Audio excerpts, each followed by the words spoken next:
வணக்கம் நண்பர்களே. Trump, Elon Musk வெடித்த மோதல் தொடர்பாகத்தான் தற்பொழுது அமெரிக்க பத்திரிகைகள் கதறிக்கொண்டிருக்கின்றன.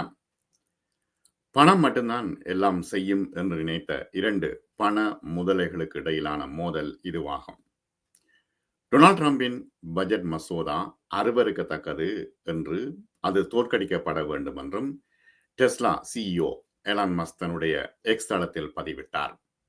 அதிலிருந்து இந்த மோதல் மிக பெரும் வெடிப்பாக மாறியிருக்கிறது. மசோதா எப்படி உருவாக்கப்பட்டது என மஸ்குக்கு தெரியும்.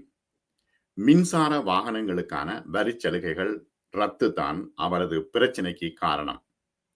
எலான் மஸ்குடன் சிறப்பான உறவு இருந்தது, அது இனி தொடருமா என்பது தெரியவில்லை என்று டொனால்ட் ட்ரம்ப் தன்னுடைய ட்விட்டர் பக்கத்திலே வெளியிட்டிருக்கின்றார்.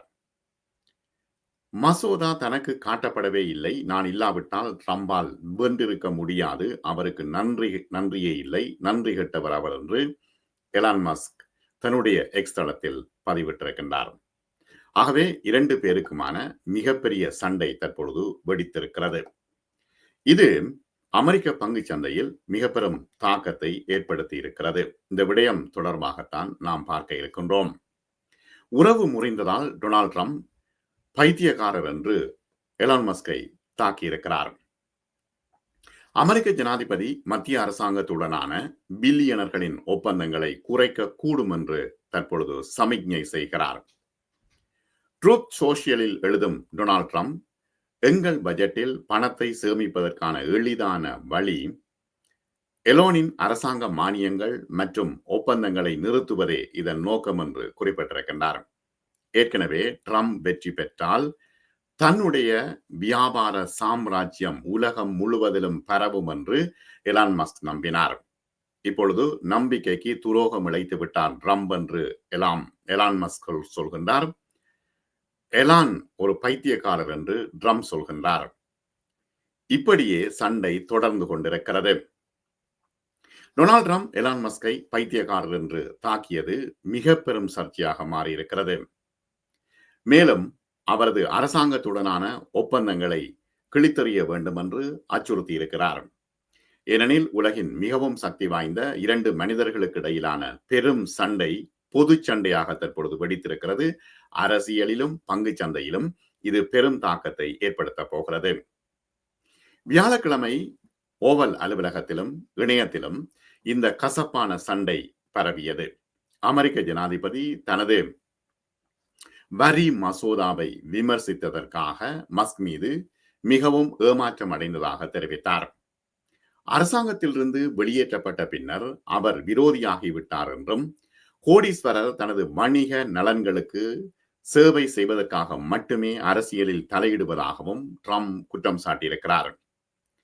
கடந்த ஆண்டு ட்ரம்பின் இரண்டாவது முறை தேர்தல் முயற்சியில் $250 மில்லியன் அதிகமாக நிதி உதவி செய்து ஒரு நேர்மையான மனிதர் மற்றொரு மனிதரை நேசிப்பது போல ஜனாதிபதியை நேசிப்பதாக கூறிய மஸ்க் இப்பொழுது எக்ஸ் தளத்தில் ட்ரம்பை திட்டி தீர்த்து கொண்டிருக்கிறார். அவர் சொல்கின்ற முக்கியமான விஷயம், கோடீஸ்வரர் ட்ரம்பை பதவி நீக்கம் செய்ய வேண்டும் என்று தற்பொழுது எலான் மஸ்க் அழைப்பு விடுத்திருக்கிறார். அவரது வர்த்தக கட்டணங்கள் அமெரிக்க மந்த நிலையை ஏற்படுத்தும் என்று பரிந்துரைத்திருக்கிறார். நாசா விண்வெளி வீரர்களை கொண்டு செல்ல பயன்படுத்தப்படும் ஸ்பேஸ் எக்ஸ் கேப்சியூல்களை நீக்குவதாக அச்சுறுத்தி இருக்கிறார். மற்றும் ஜனாதிபதி இன்னும் ஒரு குற்றத்தை ஜனாதிபதி ட்ரம்ப் மீது மஸ்க் குற்றம் சாட்டுகிறார். குழந்தை பாலியல் குற்றவாளி ஜெஃப்ரி எப்ஸ்டீனுடன் தொடர்புடையவர் ட்ரம்ப், ஆகவே அவரை பதவி நீக்கம் செய்ய வேண்டும் என்று இப்பொழுது எலான் மஸ்க் குறிப்பிடுகின்றார். பழைய விஷயங்களை அவர் கிளறுகிறார்.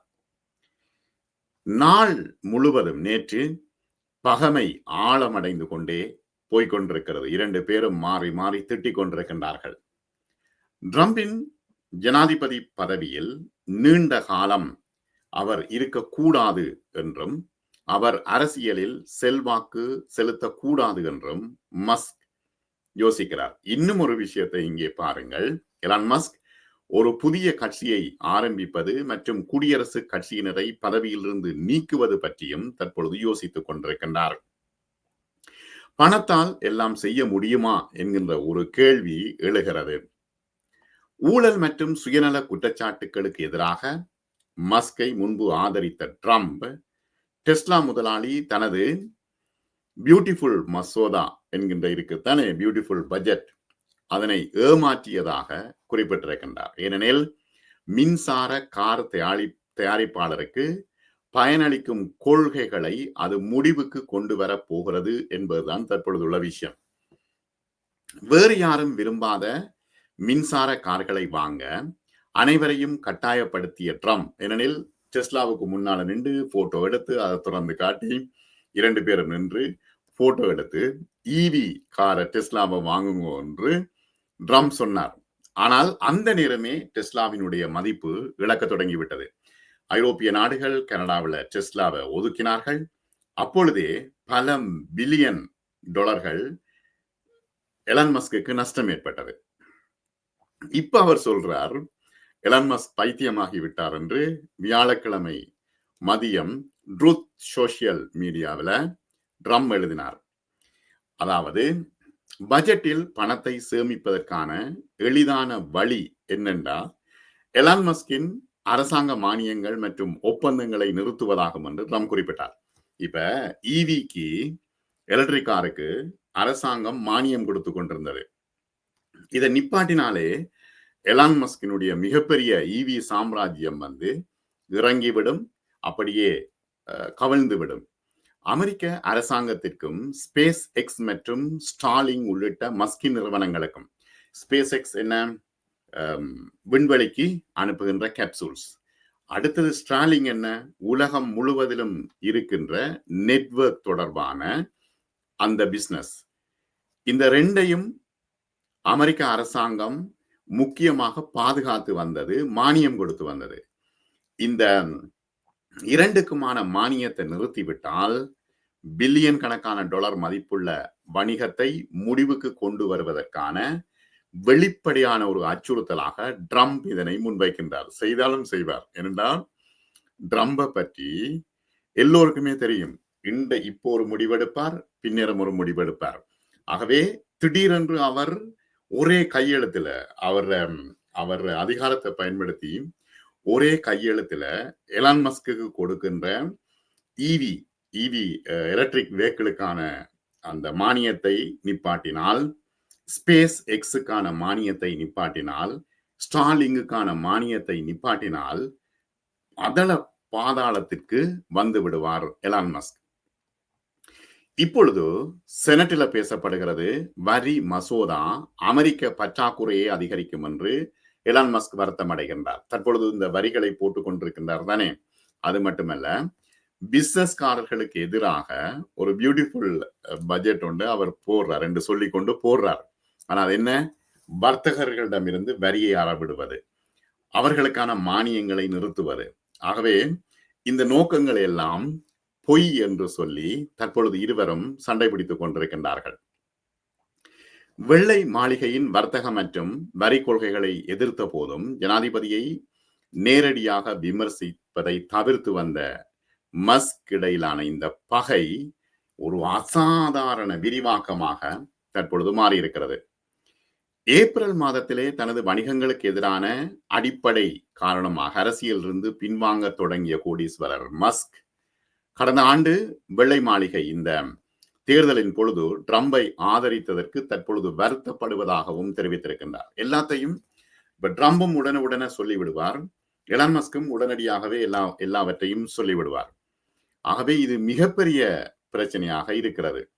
இப்ப தான் இல்லாமல் ட்ரம்ப் தேர்தலில் தோற்றிருப்பார் என்று மிக காட்டமாகவே அவர் எக்ஸில் வெளியிட்டிருக்கிறார். குடியரசுக் கட்சியினர் செனட்டில் தான் இல்லாட்டி குடியரசுக் கட்சியினர் செனட் சபையில 51-49 இருந்திருப்பார்கள். ஆகவே நன்றி இல்லாமல் ட்ரம்ப் நடந்து கொள்கின்றார் என்று எலன் மஸ்க் சொல்கின்றார். ட்ரம்பின் கருத்துகளுக்கு பிறகு பங்குகள் கிட்டத்தட்ட 11% தற்பொழுது சரிந்திருக்கிறது. இந்த சண்டையில இப்பொழுது 11% மில்லியன் கணக்கான டாலர்ஸ் சரிந்திருக்கிறது. 13 இப்ப இன்றைக்கு பார்த்தா 13.5% சரிந்திருக்கிறது. ஆகவே அதன் சந்தை மதிப்பீட்டிலிருந்து 150 பில்லியன் டாலருக்கும் அதிகமாக ஒரு நாள் மதிப்பில் மிகப்பெரிய சரிவு டெஸ்லாக்கு கிடைத்திருக்கிறது. இப்ப பங்குச்சந்தையிலே எல்லாரும் டெஸ்லாவில தான் பங்குகளை வாங்குவார்கள். ஏனெனில் அது நாளுக்கு நாள் ஏறிக்கொண்டிருப்பதன் காரணத்தினால். இந்த சண்டையின் மூலம் 150 பில்லியனுக்கும் அதிகமாக ஒரு நாள் மதிப்பில் மிகப்பெரிய சரிவு ஏற்பட்டிருக்கிறது. அமெரிக்காவின் மிகப்பெரிய அரசியல் நன்கொடையாளர் மஸ்க் ஏற்கனவே குடியரசுக் கட்சி சட்டமன்ற உறுப்பினர்கள் ஜனாதிபதியை விட தன்னோடு இருக்க வேண்டும் என்று அவர் இப்ப கேட்கிறார். ஏனென்றா இப்ப என்ன பிரச்சனை என்றால் ட்ரம்பை விட தான் தான் மிகப்பெரிய ஆள் என்று அவர் நினைத்துக் கொண்டிருக்கின்றார். ட்ரம்பும் எவ்வளவு பெரிய சூட்சுமக்காரர் என்று அவருக்கு தெரியும். அப்போ ஒரே நாள்ல மஸ்க காலியாக்கி விடுவார் ட்ரம்ப். ஏன்னா ட்ரம்பும் மிகப்பெரிய பிசினஸ்மேன், அரசியல்வாதி, நல்லா பழகிட்டார் அரசியலை ட்ரம்ப். இப்ப மஸ்க் அரசியல்வாதி இல்ல, அவர் ஒரு நன்கொடையாளராக இருந்து ட்ரம்புக்கு உதவி செய்து தன்னுடைய டெஸ்லாவுக்கு ஏதாவது பிரயோசனம் கிடைக்க வேண்டும் என்று நினைத்த பொழுது இப்பொழுது 2 பேரும் சண்டை பிடிக்க துவங்கின உடனே ட்ரம்ப் அரசியல் பணக்காரர், ஆகவே அவருக்கு தெரியும் எப்படி மஸ்க குட்டி வைக்க வேண்டும் என்று. ஆகவே இப்பொழுது அவர் என்ன சொல்றார் தெரியுமா? ட்ரம்ப் இன்னும் 3 வருஷம் 5 மாசம் மட்டும்தான் ஜனாதிபதியாக இருப்பார், ஆனால் நான் 40 ஆண்டுகள் இருப்பேன் என்று மஸ்க் தன்னுடைய எலான் மஸ்க் தன்னுடைய எக்ஸ் தளத்தில் எழுதியிருக்கிறார். ஆகவே குடியரசுக் கட்சிக்காரர்கள் எல்லாம் தன்னோட வாங்கோ, தான் கட்சி ஆரம்பிக்க போகிறேன் என்று குறிப்பிடுகின்றார். இது எவ்வளவு தூரம் சாத்தியப்படும் என்பது இப்பொழுது இனி அடுத்தடுத்த வாரங்களில் முக்கியமான ஒரு விஷயமாக இருக்கும். அமெரிக்காவில் டெஸ்லாவுக்கு நீண்ட காலமாக பயனளித்து வந்த மின்சார வாகனங்கள் மற்றும் எரிசக்திக்கான வரி சலுகைகள் ரத்து செய்ததால் இந்த மசோதாவை, ட்ரம்பினுடைய இந்த மசோதாவை எதிர்க்கிறார் எலன் மஸ்க். இப்ப அடுத்த இன்னொரு பிரச்சனை, அந்த எப்ஸ்டீன் கோப்புகளில், அதாவது பழைய ஃபைல்களில் ட்ரம்ப் தோன்றியதாகவும், யார் அது எப்ஸ்டீன்? அவர் ஏற்கனவே ஒரு பாலியல் குற்றவாளியாக கருதப்பட்டவர். அவரோடு ட்ரம்புக்கு தொடர்பு இருக்கிறது என்று சொல்லி இப்பொழுது அந்த பழைய விஷயங்களை அவர் கிண்டி கிளறுகின்றார். அப்ப டெஸ்லாவின் மதிப்பு தற்பொழுது 150 பில்லியன் டாலர்கள் துடைத்தெறியப்பட்டதாக மஸ்க் சொல்கின்றார். அதற்கு பிறகுதான் எலான் மஸ்குக்கும் அவருக்கும் இடையில மிகப்பெரிய பிரச்சனை வந்திருக்கிறது. அப்ப அந்த பீடோஃபைல் நிதியாளர் ஜெஃப்ரி எப்ஸ்டீன் தொடர்பான ஃபைல்கள்ல பழைய விஷயங்கள்ல டொனால்ட் ட்ரம்ப் இருக்கிறார். எனவே அவரையும் விசாரிக்க வேண்டும் என்று தற்பொழுது மஸ்க் சொல்கின்றார். ஆகவே இப்ப ட்ரம்பிட கையில தான் உச்ச நீதிமன்றம் இருக்கிறது. எல்லா நீதிபதிகளும் அவருக்கு சார்பானவர்களை அவர் போட்டுட்டார். ஏற்கனவே இருந்த நீதிபதிகளை எல்லாம் விலத்திட்டு இந்த நீதிபதிகளை அவர் தற்பொழுது போட்டு வைத்து, இதற்கிடையில் ட்ரம்பும் எலன் மஸ்கும் சேர்ந்து டொஜி என்கின்ற ஒரு கூட்டமைப்பிலே இணைந்து அங்கு செலவை குறைக்கப் போகின்றேன், அமெரிக்காவினுடைய செலவை குறைக்கப் போகின்றேன் என்று மிகப்பெரிய கலைவரத்தை ஏற்படுத்தினார் மஸ்க், எலான் மஸ்க். பலரை வீட்டுக்கு அனுப்பினார்கள், பலருடைய வேலைகளை பறித்தார்கள். அவர்கள் எல்லோரும் வழக்கு போட்டிருக்கின்றார்கள். டொஜி அமைப்புக்கு எதிராக வழக்கு போட்டிருக்கின்றார்கள். இந்த வழக்குகளும் மிகப்பெரிய சிக்கலை ஏற்படுத்தி இருக்கிறது எலான் மஸ்க்கு. அப்பொழுது அவர் தன்னுடைய பதவியை டொஜியில் இருந்து திடீரென்று விலகிவிட்டு சென்று தன்னுடைய பிசினஸை பார்ப்போம் என்று சென்றிருக்கின்றார். ஆகவே பல $1 trillion வரி சலுகைகளை உள்ளடக்கிய இந்த மசோதாவை ட்ரம்ப் நிறுத்தப் போகின்றார்.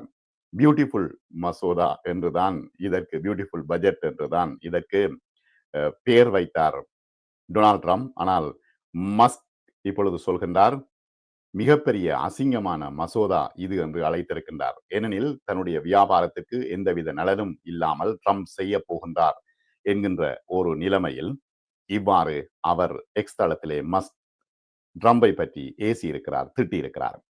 இந்த ஆண்டின் 2ஆம் பாதியில் மிகப்பெரிய மந்த நிலையை பொருளாதாரத்தில் ஏற்படுத்தும் என்றும் டெஸ்லா முதலாளி மஸ்க் ட்ரம்பின் பதவி நீக்கத்திற்கு தற்பொழுது அழைப்பு விடுக்கிறார்.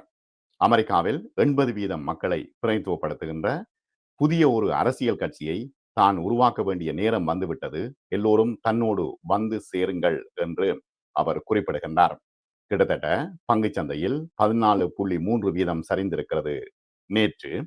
ஆகவே 150 பில்லியன் டாலர்கள் அவருக்கு சரிவு ஏற்பட்டதை தொடர்ந்து மஸ்குக்கும் ட்ரம்புக்கும் இடையிலான சண்டை மிகப்பெரிய சண்டையாக மாறியிருக்கிறது. பொறுத்திருந்து பார்ப்போம் என்ன நடக்கப் போகிறது என்று. அடுத்த காணொளியில் நாம் சந்திப்போம். வணக்கம் நண்பர்களே.